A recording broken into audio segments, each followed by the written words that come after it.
बिस्मिल्लाहिर्रहमानिर्रहीम। अस्सलाम वालेकुम वरहमतुल्लाहि वबरकातुहू।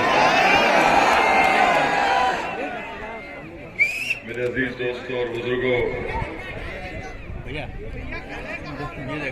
आपका बेहद शुक्रिया कि आपने अपना कीमती वक्त निकालकर आज की इस मीटिंग में शिरकत की। मैं आपसे गुजारिश करने आया हूं कि सांजिला विधानसभा से और हरदोई की सदर सीट से मजलिस इत्तेहादुल मुस्लिमीन के भागीदारी परिवर्तन मोर्चा के दोनों प्रत्याशी और उम्मीदवारों को आप अपना कीमती वोट देकर पतंग के निशान पर बटन दबाकर उनको कामयाब करिए। और जैसा कि आप तमाम लोग जानते हैं कि मजलिस इत्तेहादुल मुस्लिमीन भागीदारी परिवर्तन मोर्चा का हिस्सा है। उसके कन्वीनर जनाब बाबू सिंह कुशवाहा साहब हैं और हमने तय किया कि इंशाअल्लाह अगर उत्तर प्रदेश की जनता भागीदारी परिवर्तन मोर्चा को सत्ता या इख्तियार देती है तो इसके पहले मुख्यमंत्री बाबू सिंह कुशवाहा साहब होंगे 2.5 साल के लिए, और 2.5 साल के बाद किसी दलित समाज से एक शख्स को मुख्यमंत्री बनाया जाएगा। वहीं पर हमने फैसला लिया कि 3 डिप्टी चीफ मिनिस्टर होंगे, एक अल्पसंख्यक समाज से मुसलमान, एक निषाद समाज से और एक अति पिछड़ा समाज से। तो भागीदारी संकल्प मोर्चा सही मानों में सामाजिक न्याय की लड़ाई लड़ रहा है और हमारे लिए सामाजिक न्याय सिर्फ एक नारा नहीं है बल्कि ये हमारी कोशिश जद्दोजहद है और उसको अमली जामिनामा पहनाने का काम हम तमाम लोग बाबू सिंह कुशवाहा साहब के साथ कर रहे हैं। मेरी आपसे ही गुजारिश है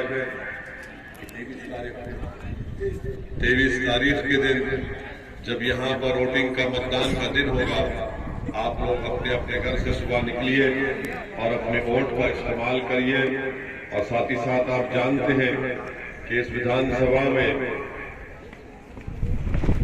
रेल ओवरब्रिज का एक बहुत बड़ा मसला चल रहा है और सांजिला रेलवे स्टेशन के ऊपर फ्लाईओवर का काम डबल इंजन की सरकार सरासर नाकाम साबित हुई।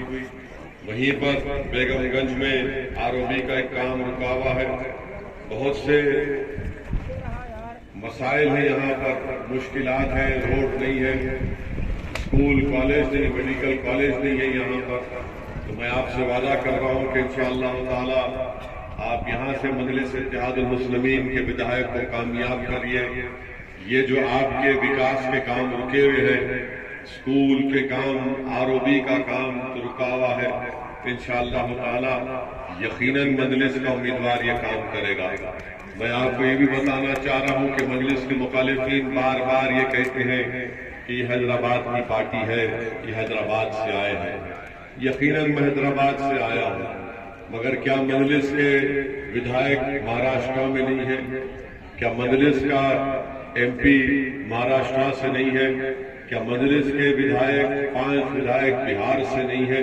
मेरे अजीज दोस्तों और बुजुर्गों, जब नरेंद्र मोदी गुजरात से आकर यहाँ पर सांसद बन जाते हैं, मैं तो यहाँ पर ना मुख्यमंत्री बनना चाहता हूँ, ना प्रधानमंत्री, ना कोई मंत्री बनना चाहता हूँ। मेरी जिंदगी का मकसद एक ही है कि मजलूम अवाम को उनका हिस्सा मिले।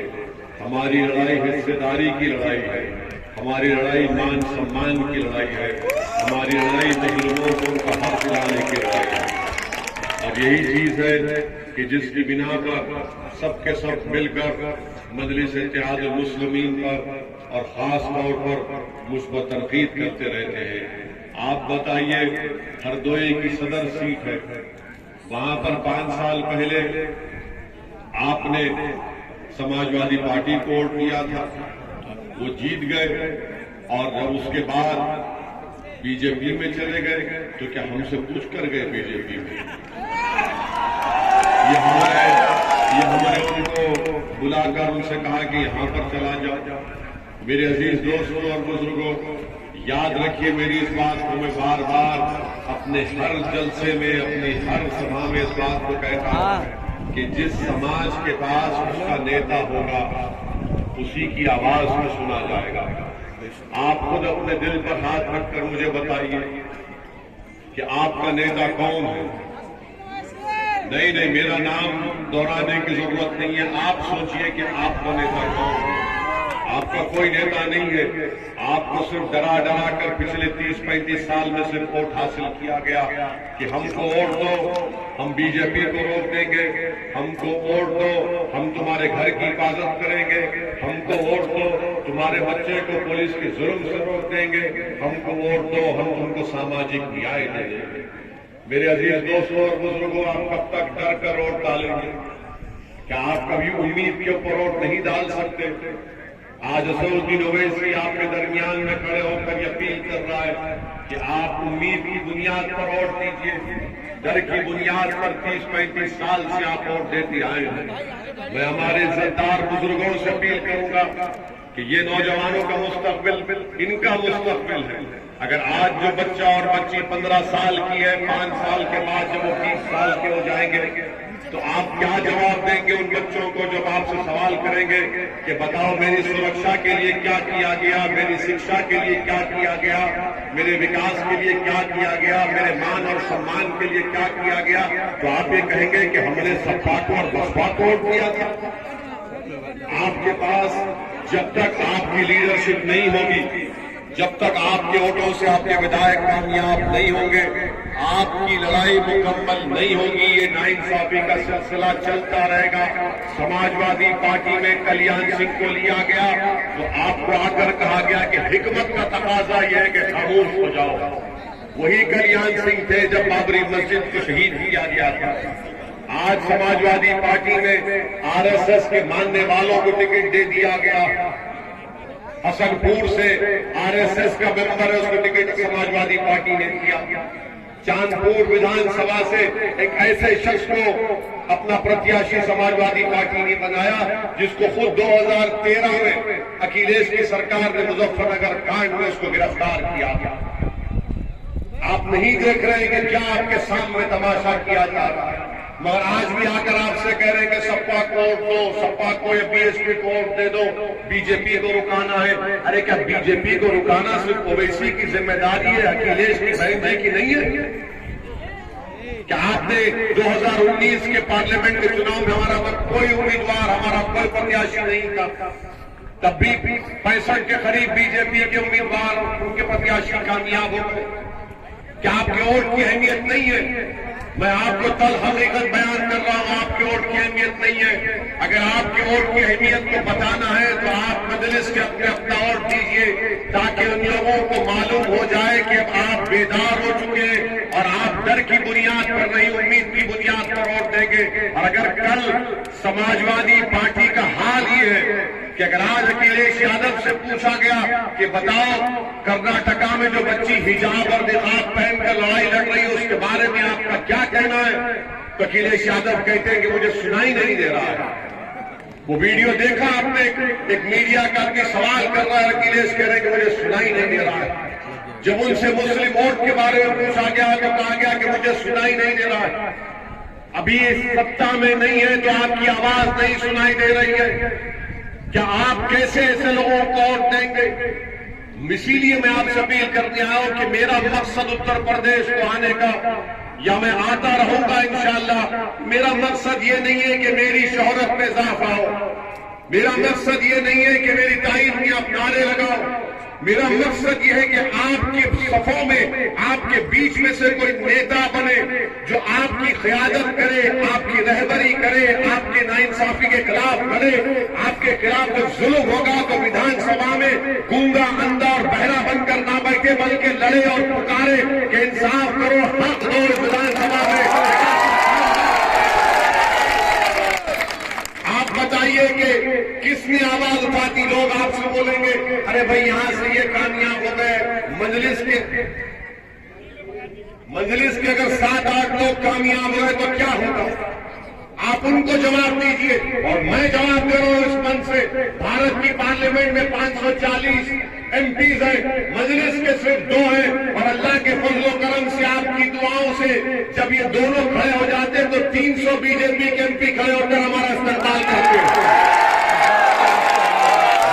ये मिजाज आपको पैदा करना पड़ेगा, वरना याद रखिए जिंदगी भर सिर्फ मुशायरे होते रहेंगे, वाहवाह होते रहेगा। आप सिर्फ समाजवादी और बसपा के लिए दरी बिछाते रहेंगे और नारे लगाएंगे कि भैया तुम तो जवानी कुर्बान, और आपके बच्चों की जवानी बर्बाद होते रहेगी। आपको अपने हक के लिए लड़ना है, और हक के लिए लड़ने का पहला तकाजा जमहूरियत में लोकशाही नहीं है कि आप अपने वोट का सही इस्तेमाल करें। बताइए, 2012 से 2017 सपा की सरकार थी, क्या उन्होंने जो वादा किया था कि मुस्लिम समाज को रिजर्वेशन देंगे, रिजर्वेशन दिया? नहीं दिया। खुद समाजवादी पार्टी का एक सहयोगी है, जहूराबाद से इलेक्शन लड़ रहे हैं, वो कह रहे हैं कि अखिलेश ने अपने ही पार्टी के 45% मुस्लिम नेताओं का टिकट काट दिया। क्या आपकी अहमियत नहीं है? आपका नाम लेने से डरते हैं। बताइए, जमहूरियत में अगर आपका नाम नहीं लिया जाएगा तो फिर आपके मसाइल कौन हल करेगा? लफ्ज मुसलमान का नाम तुमने सुना बहन मायावती से, अखिलेश की जबान से?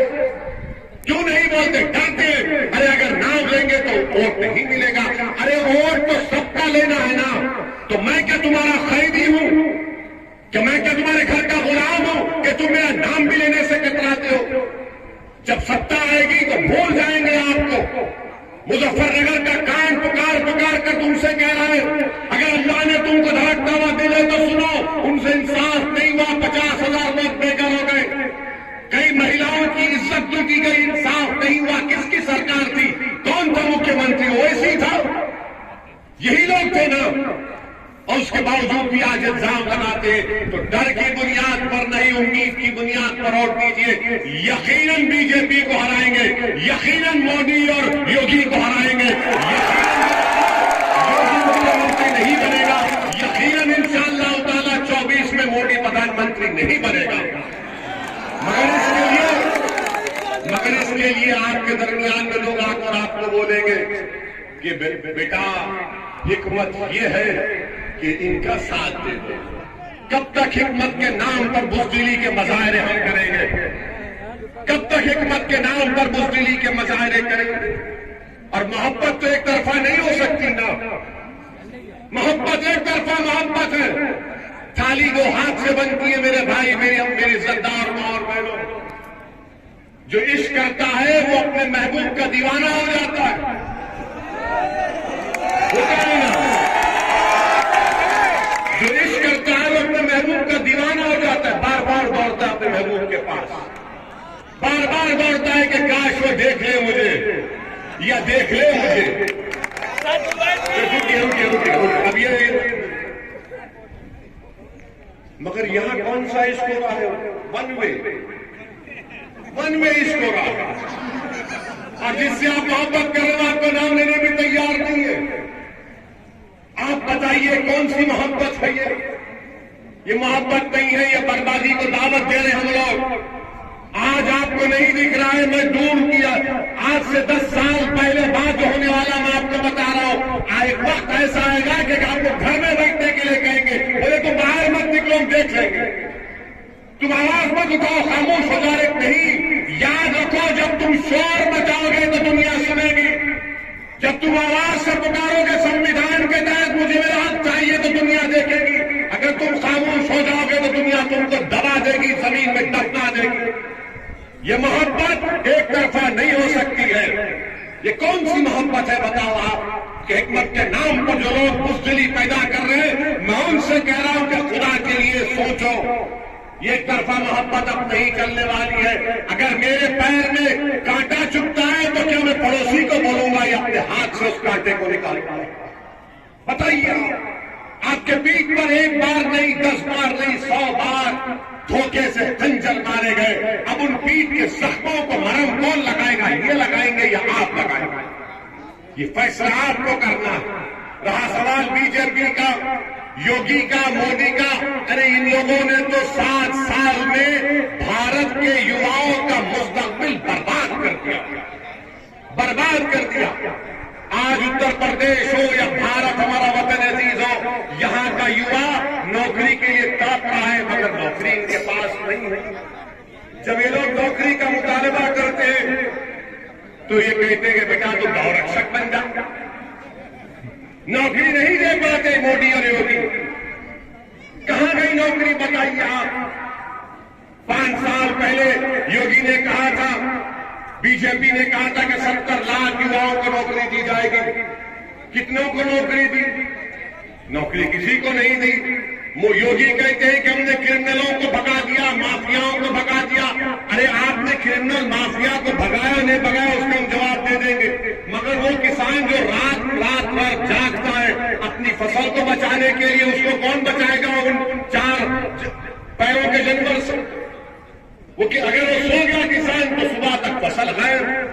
मगर बाबा बोलते हैं, अरे बाबा आप कभी किसान के खेत में जाके 2 रात सो जाओ, अगर आप रात में सो गए तो हम बात करेंगे हाँ सही क्या।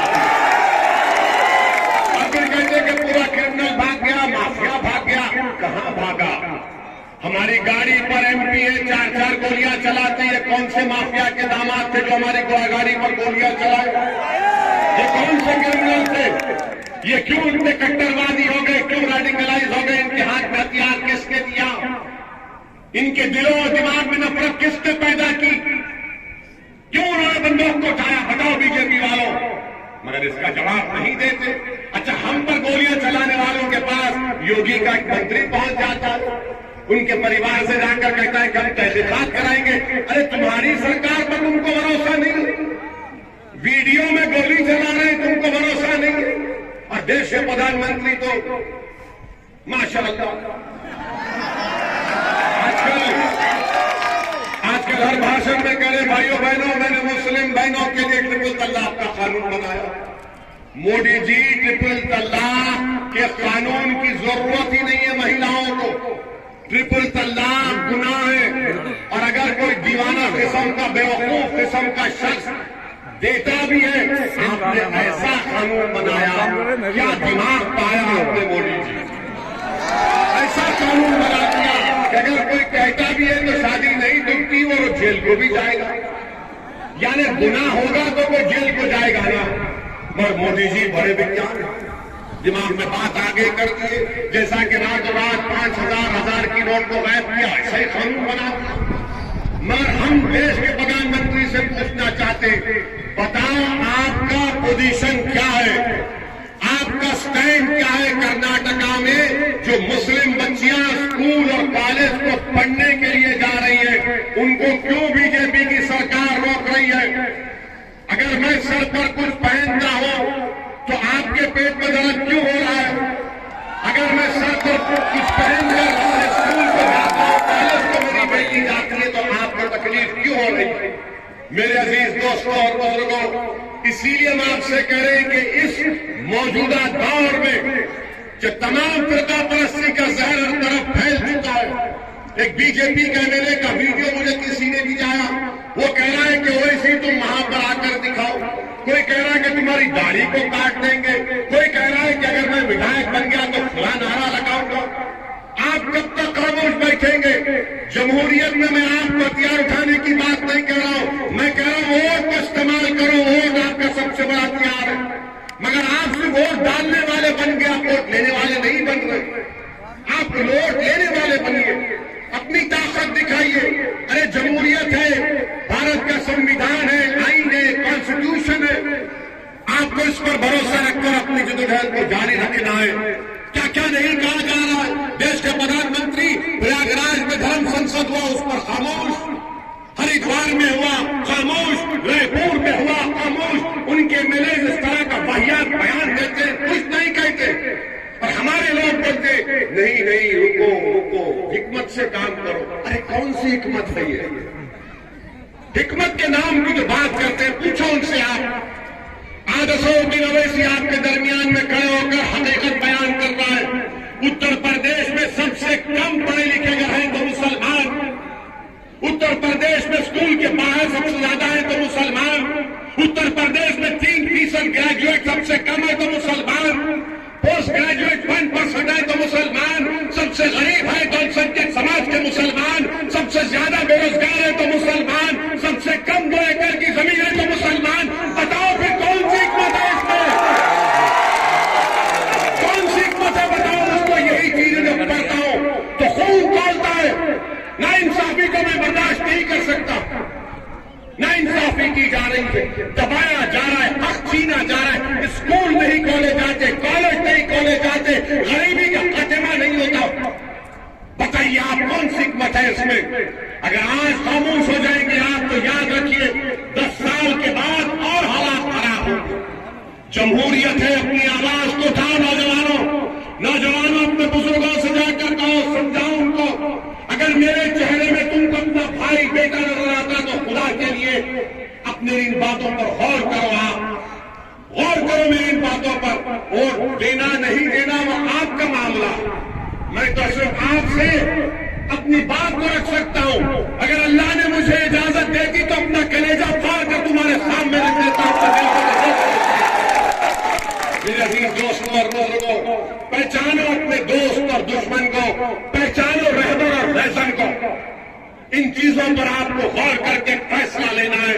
अगर ऐसा ही खामोश बैठे रहे, आप अपनी ताकत दिखाएंगे तो ही कोई आएगा ना आपके पास। इनको मालूम कि इनका डर दिखाओ वोट आ जाता है। बीजेपी आपको हमारा डर दिखाती है। अरे कहां जाएंगे फिर हम? बताइए आप मेरे अजीज दोस्तों और बुजुर्गों, मेरी आपसे गुजारिश है कि मजलिस इत्तेहाद मुस्लिमीन और भागीदारी परिवर्तन मोर्चा के उम्मीदवारों के अपने अपने वोट का इस्तेमाल करें। क्या आपने नहीं देखा? हमने एक बयान दिया था। हमने कहा था कि मेरी ख्वाहिश है और मेरा ख्वाब अल्लाह पूरा करेगा कि एक दिन इंशाअल्लाह देश के प्रधानमंत्री एक बच्ची हिजाब और निकाब पहनी बनेगी। हमने बात कही थी। उसके बाद से जो पेट में दर्द शुरू हो गया बीजेपी के लोगों में, जो अपने आप को सेकुलर बोलते, मुझसे सवाल किए तुमने ये बात क्यों कही?